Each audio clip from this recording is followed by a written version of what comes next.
Hello guys, कैसे हैं आप सब लोग। दी बुक ऑफ एस्पर के एपिसोड 158 के साथ हाजिर हूं। तो लास्ट एपिसोड के एंड पे हमने देखा था कि ज़ूफेन ये डिसाइड करता है कि वो थंडरस्टॉर्म माउंटेन की तरफ जाएगा, जहां पर जाकर वो अपने स्काईलार्क के अंडे को हैच करेगा ताकि उसमें से बेबी निकाला जा सके। और इसलिए वो मास्टर जिंग को अपने साथ लेकर थंडरस्टॉर्म माउंटेन की तरफ निकल पड़ता है। वो दोनों उड़ते हुए थंडरस्टॉर्म माउंटेन की तरफ जा रहे होते हैं। ज़ूफेन एल्डर जिंग से कहता है, एल्डर जिंग अभी और कितना ज्यादा सफर बाकी है। एल्डर जिंग उसे कहते हैं, मुझे लगता है कि हम लोग 3 दिन में वहाँ पर पहुँच जाएंगे। ज़ूफेन कहता है, ये तो बहुत अच्छा है, चलो फिर ठीक है, अपनी स्पीड को बढ़ाते हैं। वो दोनों उड़ते हुए अभी थोड़ा सा आगे बढ़ते हैं कि उनके ऊपर सामने से अटैक होता है। मास्टर जिंग जल्दी से ज़ूफेन के सामने खड़े हो जाते हैं और उस अटैक को ब्लॉक करते हैं। अब वो दोनों वहीं पर रुक जाते हैं कि उनके ऊपर किसने अटैक किया है। काफी ज्यादा हैरान होते हैं। ज़ूफेन मास्टर जिंग से कहता है, मास्टर जिंग क्या आप ठीक हैं? मास्टर जिंग उसे कहते हैं, हाँ मैं बिल्कुल ठीक हूँ, लेकिन मुझे लगता है कि अभी भी हम पर किसी ने अटैक किया है, वो भी एक स्पिरिचुअल वेपन के साथ। और वो वाला वेपन एक 5th ग्रेड का स्पिरिचुअल वेपन था। अगर मैं एक बॉडी कल्टीवेटर नहीं होता तो उसके अटैक की वजह से अब तक मैं मर चुका होता।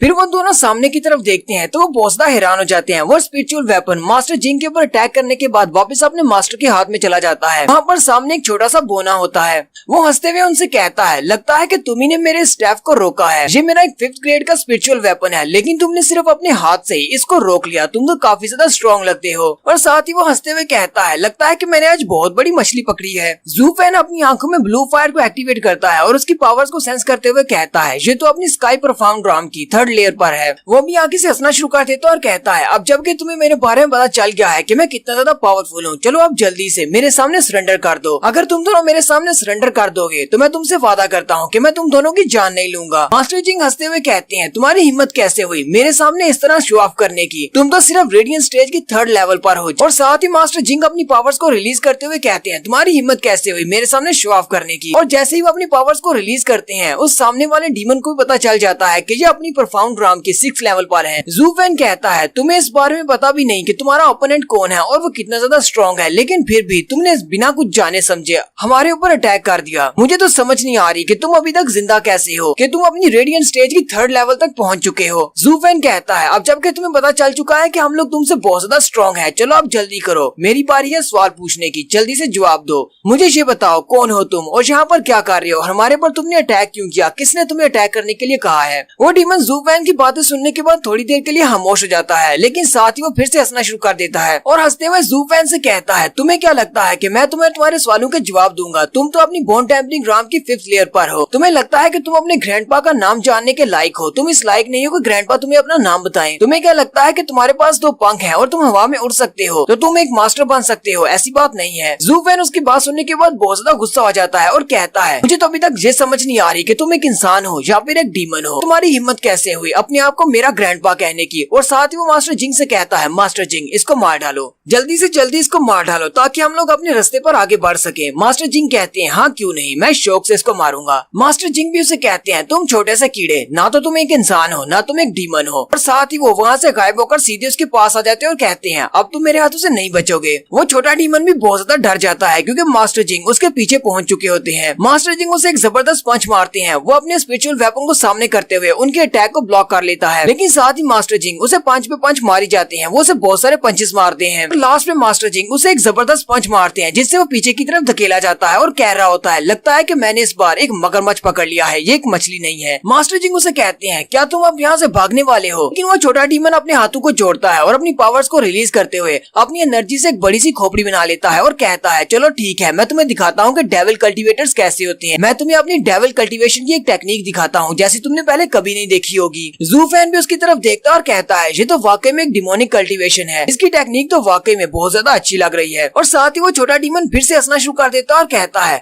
तुम दोनों को क्या लगा था कि मैं बहुत ज्यादा वीक हूँ? तुम दोनों कहीं से भी आकर मुझ पर अटैक करके यहाँ से चले जाओगे। तुम्हारे ग्रैंडपा एक डिमोनिक कल्टीवेटर हैं। चलो आप जल्दी से अपने ग्रैंडपा से माफी मांग लो, क्या पता मैं तुम्हें छोड़ दूं। छोटा डीमन हंसते हुए मास्टर जिंग से कहता है, अब मैं अपने स्पिरिचुअल वेपन और अपनी स्पेशल टेक्निक की मदद से तुम्हारी बॉडी और तुम्हारी सोल दोनों को निकल जाऊंगा। क्या अब तुम्हें डर लग रहा है? मास्टर जिंग आगे से हंसना शुरू कर देते हैं और कहते हैं, चलो फिर ठीक है, मुझ पर अटैक करके देखो, मैं भी तुम्हें अपनी डिमोनिक कल्टीवेशन की टेक्निक दिखाता हूँ और फिर देखते हैं कि हम दोनों में से किसकी टेक्निक ज्यादा डिमोनिक है, तुम्हारी या मेरी। छोटा डीमन बहुत ज्यादा गुस्सा आ जाता है और कहता है तुम्हारी हिम्मत कैसे हुई मुझे कमजोर समझने की, और साथ ही वो अपनी बोन स्टैफ को सामने की तरफ करते हुए अपनी बड़ी खोपड़ी को मास्टर जिंग पर अटैक करने के लिए आगे भेज देता है। मास्टर जिंग उसकी खोपड़ी को अपनी तरफ आते हुए देखकर कहते हैं चलो फिर ठीक है लिटिल डीमन, मैं तुम्हें दिखाता हूँ कि असली डिमोनिक कल्टीवेशन टेक्निक क्या होती है। और साथ ही वो अपने रेथ स्टाइल 1 को यूज करते हैं। वो अपने रेथ स्टाइल 1 जिसका नाम सोरिंग डीमन ड्रैगन होता है उस क्लॉ को यूज करते हैं और उनके पास एक जबरदस्त एनर्जी निकलती है जो कि उसकी उस बड़ी सी खोपड़ी को डिस्ट्रॉय कर देती है। छोटा डीमन भी ये देखकर बहुत ज्यादा हैरान हो जाता है। मास्टर जिंग की एनर्जी सीधी उसके साथ जाकर टकराती है। वो अपने स्टैफ को सामने की तरफ टकराता है और उसकी स्टैफ भी टूट जाती है, यानी कि उसका स्पिरिचुअल वेपन भी टूट जाता है। वो छोटा डीमन काफी ज्यादा जख्मी हो जाता है और मास्टर जिंग से कहता है प्लीज रुको, मुझे मत मारना, मैं अपनी हार मानता हूँ। ठीक है तुम बहुत ज्यादा स्ट्रॉन्ग हो, मैं अपनी हार मान रहा हूँ, मुझे यहाँ से जाने दो। मास्टर जिंग जू फैन की तरफ देखते हैं। जू फैन मास्टर जिंग की तरफ देखता है। मास्टर जिंग फिर से उस पर अटैक करने के लिए आगे बढ़ते हैं और कहते हैं तुम्हें पहले ही अपनी आंखें खोलकर देख लेना चाहिए था कि तुम किसके ऊपर अटैक कर रहे हो। अब तुम्हारे पास बचने का कोई चांस नहीं, अब तुमने हमारे पर अटैक किया है, हम तुम्हें मार डालेंगे। मास्टर जिंग जैसे उसके ऊपर अटैक करने के लिए उसके करीब पहुंचते हैं वो छोटा डीमन चिल्लाकर कहता है ब्रदर्स तुम्हारे बड़े भाई को ये मारने वाला है, चलो जल्दी से यहाँ पर आओ और अपने बड़े भाई की हेल्प करो। और वहीं पर आसमान पर उसका कोई एक भाई नहीं बल्कि 3 भाई होते हैं और वो सारे चिल्लाकर कहते हैं किसकी हिम्मत हुई हमारे बड़े भाई पर अटैक करने की। मास्टर जिंग भी उनकी आवाज सुनकर वहीं पर रुक जाते हैं और सारे बड़ी स्पीड के साथ मास्टर जिंग के पास से गुजर जाते हैं। मास्टर जिंग पीछे की तरफ हट जाते हैं। मास्टर जिंग वापस जू फैन के पास आ जाते हैं। वो सामने की तरफ देखते हैं तो वहाँ पर एक छोटे डीमन की बजाय 4 छोटे डीमन हो जाते हैं। पहले वाला छोटा डीमन उन सबसे कहता है मेरे भाई यहाँ पर आ चुके हैं, अब तुम्हें डर लग रहा है, अब तुम लोग नहीं बचोगे, ये सब लोग मिलकर तुम्हें मार डालेंगे। छोटा डीमन फिर से हंसते हुए उन सबसे कहता है अभी तुम्हारे पास टाइम है, अगर तुम्हें बहुत ज्यादा डर लग रहा है तो फिर ठीक है मेरे सामने हार मान लो, क्या पता मैं तुम्हें बख्श दूं। जू फैन को उसकी बातें सुनने के बाद बहुत ज्यादा गुस्सा आ रहा होता है। जू फैन सोच रहा होता है ये वाकई में एक बेवकूफ है, थोड़ी देर पहले जो हमारे हाथों से मरने वाला था, जो अपनी जान की भीख मांग रहा था, लेकिन अब जबकि इसके भाई यहाँ पर आ गए हैं ये फिर से शो ऑफ करना शुरू कर दिया है। जू फैन मास्टर जिंग से कहता है मास्टर जिंग हमें इंसानियत की खातिर, क्योंकि हमें नहीं पता कि ये इंसान है या डीमंस हैं, आगे बढ़ो और इन सब को मार डालो। मैं इन सारे कचरों को अपनी आंखों के सामने नहीं देख सकता क्योंकि ये चारों ही इंसानियत के नाम पर दबा हैं। लेकिन मास्टर जिंग आगे बढ़ने की बजाय वहीं पर खड़े हो जाते हैं और काफी ज्यादा घबराए हुए होते हैं और जू फैन से कहते हैं बटलर जू फैन मुझे लगता है कि इस बार हम लोग बहुत ज्यादा अनलकी हैं। मास्टर जिंग उन चारों के सामने अपने हाथ जोड़कर उन्हें रिस्पेक्ट देते हुए कहते हैं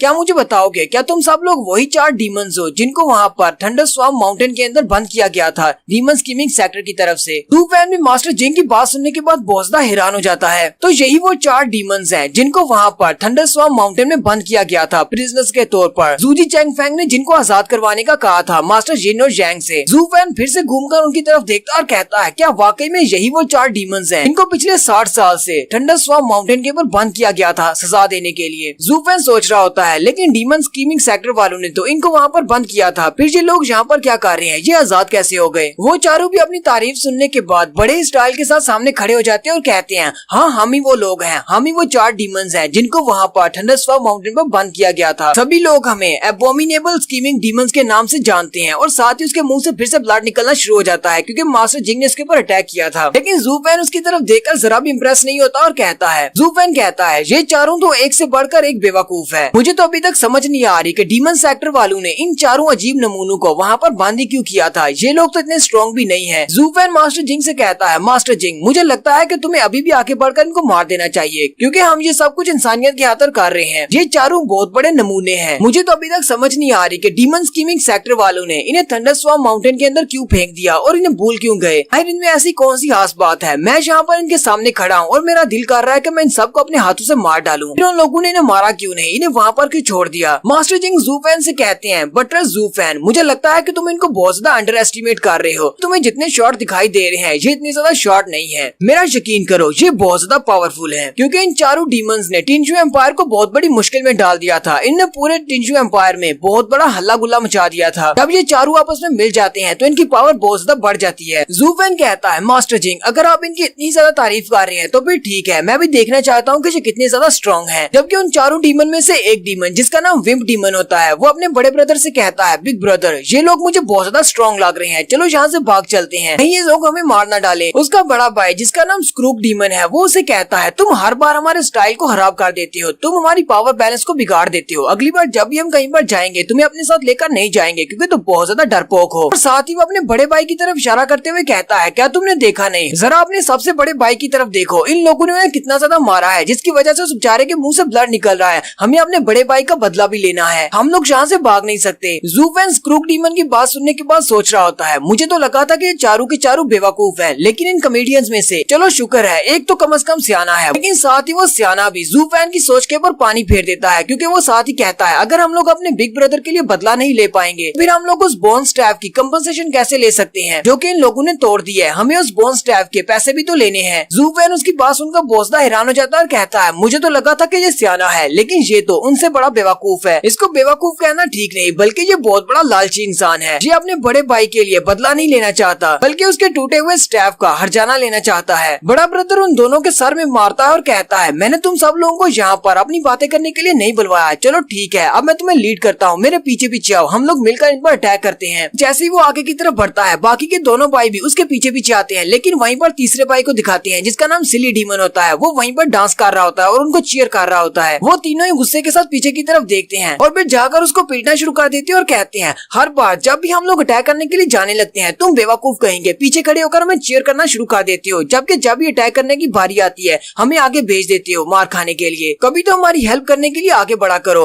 और वो आपस में लड़ना शुरू कर देते हैं। तो नेक्स्ट एपिसोड में देखेंगे क्या ये चारों डीमन बेवकूफ है या फिर ये जानबूझकर इस तरह का कोई नाटक कर रहे हैं। यहीं पर एपिसोड 158 का एंड होता है। एक्सप्लेनेशन अच्छी लगी हो तो कमेंट करके जरूर बताइएगा। चैनल को सब्सक्राइब कर दे, वीडियो को लाइक और शेयर कर दे। शुक्रिया।